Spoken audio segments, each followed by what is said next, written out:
Assalamualaikum warahmatullahi wabarakatuh. Salam sejahtera untuk semua. Jumpa kembali di sini, di channel Kata Per Kata. Apa kabar semua? Dan saya doakan semoga sahabat Kata Per Kata baik-baik saja, dimanapun sahabat Kata Per Kata berada. Dan seperti biasa, saya akan mereaksi sebuah video dari salah satu channel berita, di negara tetangga kita yaitu Malaysia. Yang membahas tentang permasalahan di negaranya, yaitu masalah makanan khas warga Malaysia yang berbangsa Cina, yang diajukan sebagai makanan khas Malaysia, yaitu bak kut teh. Sontak mayoritas warga Malaysia, yaitu kaum Melayu Malaysia merasa tidak senang dengan hal itu. Karena makanan tersebut adalah makanan yang menghidangkan masakan daging babi, yang haram bagi umat Islam. Dikarenakan Malaysia selalu mengedepankan ajaran agama Islam, dan agama Islam menjadi sebuah identitas di Malaysia, maka makanan itu tidak cocok untuk dinobatkan sebagai makanan khas Malaysia, yang memiliki identitas beragama Islam. Warga Melayu Malaysia yang selalu mengedepankan ajaran agama Islam, sungguh aneh dan sangat membingungkan.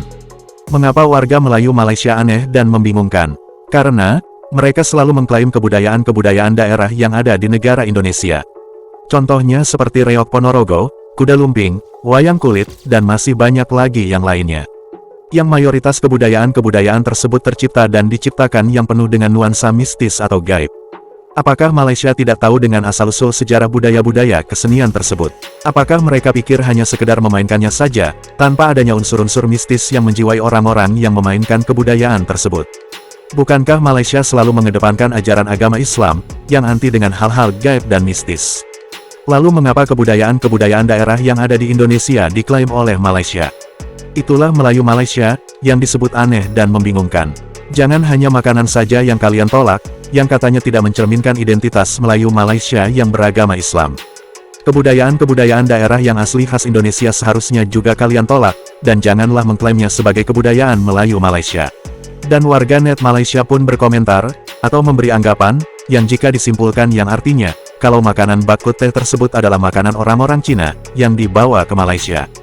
Jadi makanan bak kut teh bukanlah makanan khas Malaysia. Begitulah anggapannya. Jika berdalih dan beranggapan kalau makanan bak kut teh adalah makanan orang-orang Cina, lalu bagaimanakah dengan makanan rendang yang diklaim oleh Malaysia? Makanan rendang itu berasal dari tanah Minang, atau Minangkabau Sumatera Barat. Minangkabau Sumatera Barat adalah Indonesia. Jadi, makanan rendang adalah makanan orang-orang Indonesia yang berada di Minangkabau Sumatera Barat, yang dibawa ke Malaysia. Akan tetapi mengapa Malaysia mengklaimnya sebagai ciri khas makanan Malaysia, yang hanya dikarenakan kalau orang-orang Minangkabau telah lama tinggal di Malaysia? Dan bukankah bak kut teh juga makanan orang-orang Malaysia atau warga Malaysia yang berbangsa Cina, yang telah lama tinggal di Malaysia? Mengapa kalian para kaum Melayu Malaysia menolak untuk menjadikan makanan bak kut teh sebagai makanan resmi khas Malaysia? Makanan rendang adalah makanan orang-orang Indonesia yang berada di Minangkabau Sumatera Barat, namun diklaim sebagai makanan khas Malaysia. Makanan bak kut teh adalah makanan orang-orang Cina, namun Melayu Malaysia menolak untuk mengklaimnya. Malaysia memang benar-benar negara yang aneh, dan membingungkan.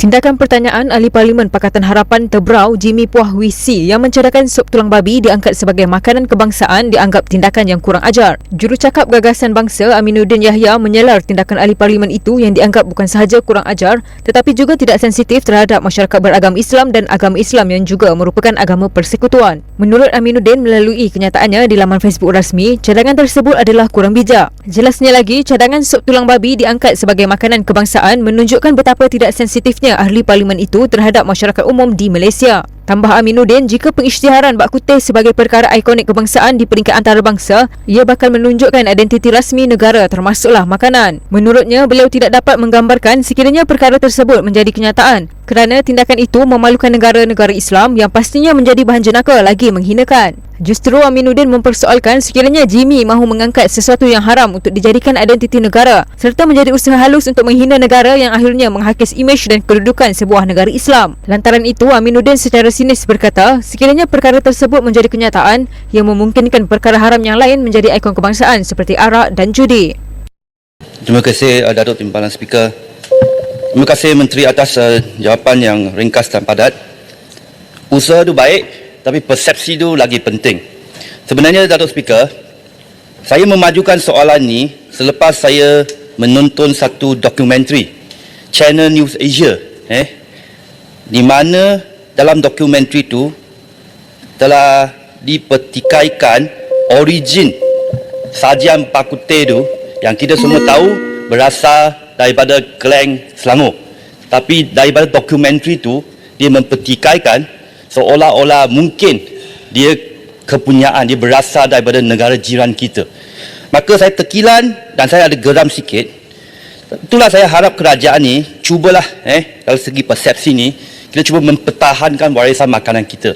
Makanan-makanan nasi lemak, teh tarik, laksa tu. Saya cadangkan, adakah kerajaan sedia untuk... Yang Berhormat Tebrau, Soalan saya, adakah kerajaan ada hasrat untuk kita tubuhkan satu institut makanan kebangsaan?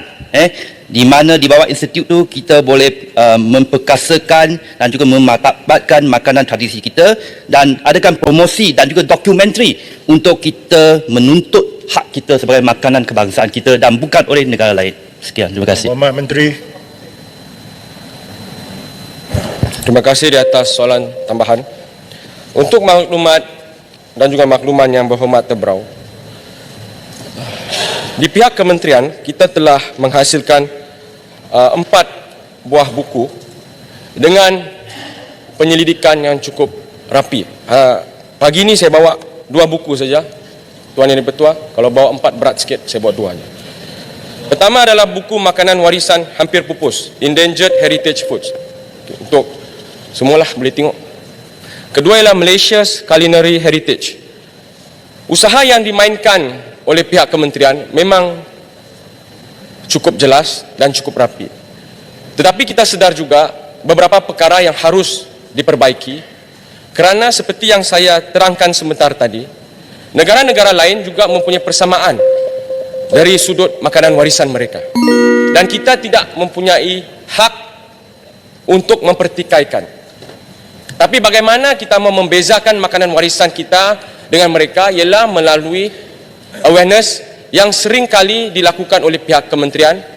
Bukan setakat itu saja, malahan dari pihak kementerian juga kita menyediakan grant untuk pihak-pihak tertentu supaya dapat mempromosikan lagi makanan warisan ini bukan hanya di negara kita tetapi di luar negara kita melalui pelbagai program yang telah dilaksanakan sebelum ini. Sekian, terima kasih. Pasir Putih. Pasir Putih.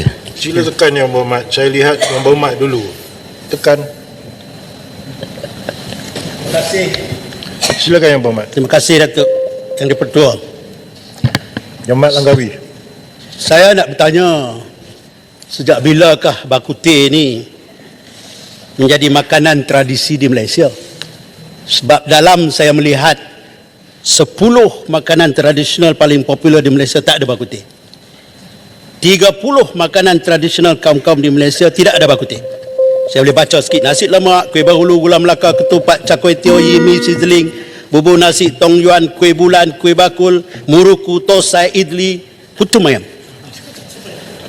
Tak ada langsung disebut Bak Kut Teh. Soalannya, Yang Berhormat, nombor 1, sejak bila Bak Kut Teh dimasukkan dalam makanan ini? Adakah Menteri bersetuju nak masukkan ke dalam permohonan yang diminta oleh Tebrau tadi? Terima kasih. Yang Berhormat Tan Sri. Menteri. Indonesia memang mayoritas warganya beragama Islam, akan tetapi warga Indonesia saling menghormati dan menghargai segala macam budaya ataupun makanan. Indonesia adalah negara yang penuh dengan keberagaman etnik dan budaya serta makanan, juga agama-agama yang berbeda-beda. Jadi janganlah kalian samakan antara Indonesia dan Malaysia, tentang kebudayaan yang menurut kalian sama, yang selalu berdalih dengan mengatakan dahulu adalah satu wilayah, yaitu wilayah Nusantara.